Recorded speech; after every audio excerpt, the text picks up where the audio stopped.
এবং বঙ্গভবনে এসেছি। যেদিন আমার নির্বাচন হয় সেই নির্বাচনের দিনই আমি কিন্তু 3টে পদত্যাগপত্র পেশ করে এসেছি আমাদের প্রধানমন্ত্রী ও স্পিকারের কাছে। একটি হচ্ছে যে আমি যে মন্ত্রী ছিলাম সেই মন্ত্রিত্ব থেকে আমি পদত্যাগ করেছি, আমি যে সংসদ সদস্য ছিলাম সেখান থেকে পদত্যাগ করেছি, স্পিকারের কাছে পদত্যাগপত্র দিয়েছি। আর আমি যে মহাসচিব ছিলাম বাংলাদেশ জাতীয়তাবাদী দলের এবং তার সদস্য পদ থেকে আমার পদত্যাগপত্র দিয়েছি আমি চেয়ারম্যান জনাব তারেক রহমানের কাছে।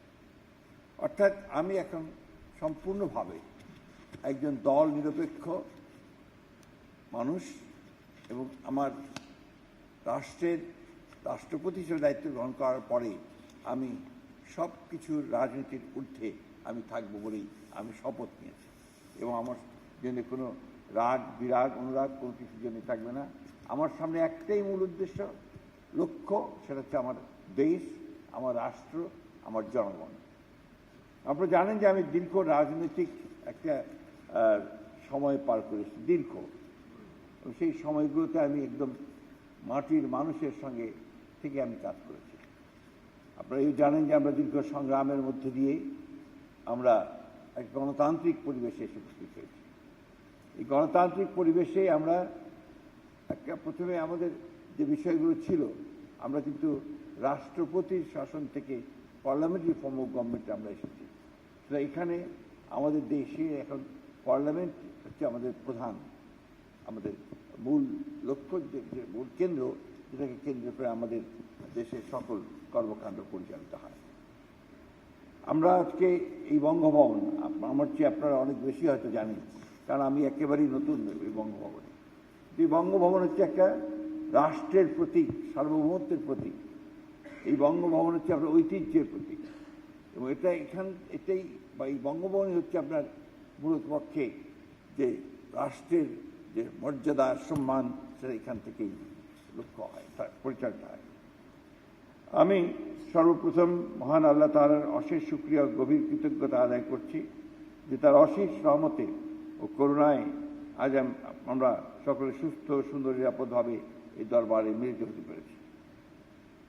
আমি আল্লাহ তাআলার কাছে এই জন্য সবচেয়ে বেশি শুকরিয়া আদায় করতে চাই যে আল্লাহ তাআলা আমাকে আজকে তার অশেষ রহমতের মধ্যে দিয়ে আমাকে আপনাদের সামনে কিছু কথা বলার সুযোগ করে দিয়েছেন এবং আমাদেরকে দেশ ও জাতির সেবায় মনোনিবেশ করবার সুযোগ করে দিয়েছেন। আমি আজকের এই দিনে আপনাদের সামনে আমাদের দেশের, আমাদের জাতির যে মহান মুক্তিযুদ্ধ, 1971 সালের মুক্তিযুদ্ধ, সেই মুক্তিযুদ্ধের মধ্যে দিয়ে আমরা যে দেশ মাতৃকার স্বাধীনতা ছিনিয়ে নিয়ে এসেছিলাম, সেই যুদ্ধে, স্বাধীনতা যুদ্ধে, মুক্তিযুদ্ধে যারা প্রাণ দিয়েছিলেন সেই সমস্ত শহীদদের আমি শ্রদ্ধাভরে স্মরণ করছি।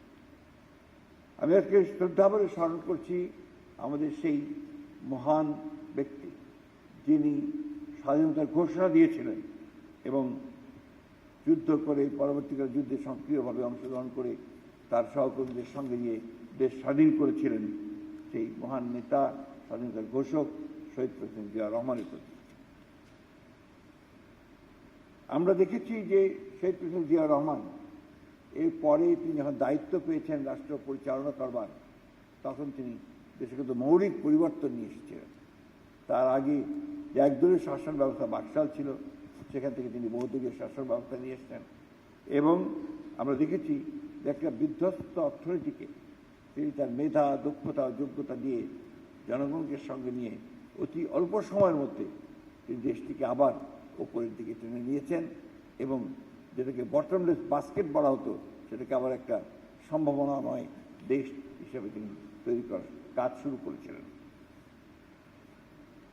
আমরা দেখেছি যে আমরা আমাদের গণতন্ত্রের পুনরুদ্ধারের আন্দোলনে আমাদের সাবেক প্রধানমন্ত্রী দেশনেত্রী বেগম খালেদা জিয়া তার মৃত্যুর আগ পর্যন্ত তিনি কীভাবে সাহসের সঙ্গে নেতৃত্ব, দীর্ঘ ত্যাগ ও সংগ্রামের একটা রাজনৈতিক জীবনের মধ্য দিয়ে তিনি জাতির প্রতি তার যে অবদান সেটা তিনি রেখেছেন। আমরা আজকে গভীর শ্রদ্ধার সঙ্গে আমি তাকে স্মরণ করছি। বঙ্গভবনের ইতিহাস সম্পর্কে আমি আপনাদেরকে বলতে